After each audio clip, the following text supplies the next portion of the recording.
तो आज हम इंडियन फिलासफर की बात करेंगे। इंडियन फिलासफर में मेनली जो अपने पास है महावीर, बुद्ध और चारवाक, इन तीनों का डिस्कस करना है, क्योंकि ये तीन की फिलासफी एकदम से अलग हुई। उसके अलावा इंडिया में जो टोटल 9 फिलासफी पे वर्क करता है इंडिया, मतलब चलता है और ये माना गया है, तो उनमें 3 अलग हैं और 6 अलग हैं। तो 6 अलग कौन से हैं उनका हम लिस्ट देख लेंगे। जैसे हो गया, आपने नाम सुना होगा सांख्य, न्याय का नाम सुना होगा।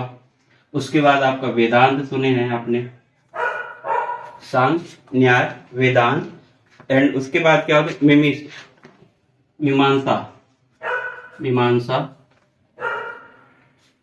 मीमांसा के बाद आता है वैशेषिकी।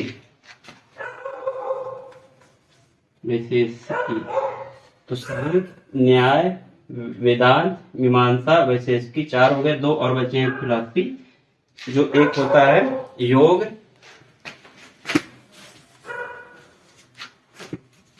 9 टाइप का फिलॉसफी में 5 या सांख्य हो गया, न्याय हो गया, वैशेषिकी हो गया, योग हो गया, मीमांसा, वेदांत हो गया।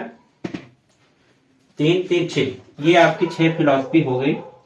तो ये 6 फिलॉसफी कैसे अलग है। इसके बाद 3 आपकी बचती है, तो जिनमें 3 में आता है एक महावीरा, मतलब जैनिज्म, बुद्धिज्म और चारवाक का आता है। तो 3 ये अलग है। तो इनका क्या है, कॉमन क्या है 6 में, इनको वैदिक फिलॉसफी भी कहते हैं। मतलब ये जो फिलॉसफी चलती है वेदों के आधार पे चलती है।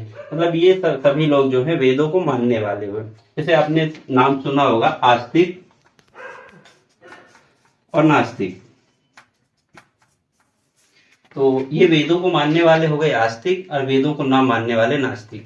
तो यहाँ पे थोड़ा सा हम मतलब महावीर, बुद्ध और चारवाक को आगे पढ़ेंगे, लेकिन यहाँ पे कंपेयर करना चाहते हैं कि क्या क्या कॉमन बातें रही हैं, क्या क्या नहीं। तो ये तीनों, सबसे पहले बात ये हो गई नास्तिक।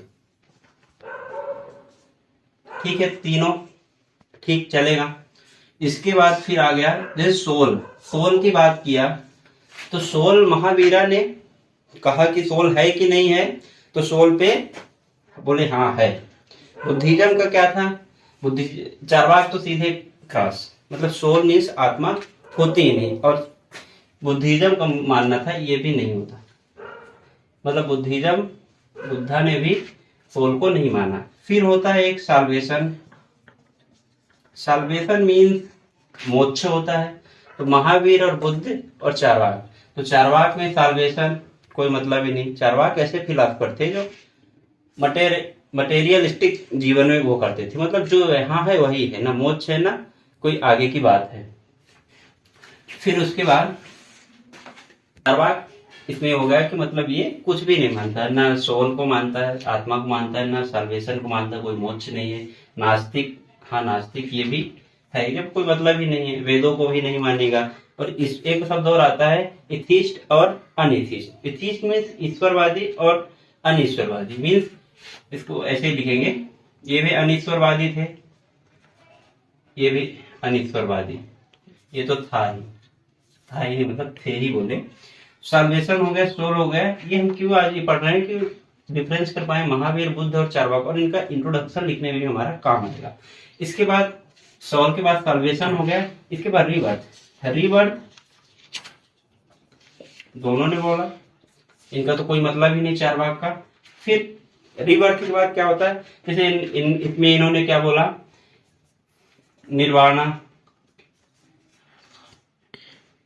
महानिर्वाणा, परिनिर्वाणा, परि और महा, तो ये है। और इनमें इन्होंने कैवल्य की प्राप्ति के लिए बोला, और ये तो कुछ है नहीं।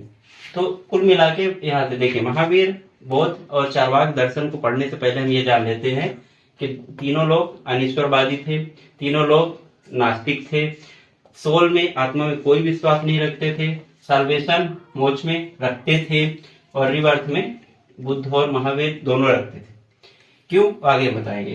कैवल्य की प्राप्ति और इसमें निर्माण। निर्वाणा क्या होता है, निर्वाणा के बारे में थोड़ा सा बता देते हैं। निर्वाण वो होता है कि जो आपने कर्म करके, मतलब एक ऐसे स्टेज होती है कि जो आप मतलब कर्म करना छोड़ दीजिए, मतलब लोभ मोह, कोई भी मतलब ग्रीडीनेस ना रहे, कोई भी प्रेम ना रहे, मतलब कोई वस्तु आप एकदम से स्टेबल माइंड हो जाए, आपका दिमाग कोई कर्म करने के लिए सोचे ही नहीं किसी को भी देख के। तो ये कर्म होता है निर्वाणा का स्टेज।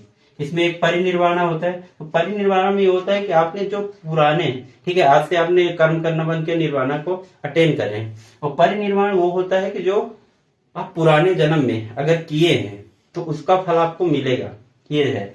और वही परिनिर्वाण जो है, फिर लास्ट में जो बुद्धा को परिनिर्वाण प्राप्त हुआ वो महापरिनिर्वाण कराया।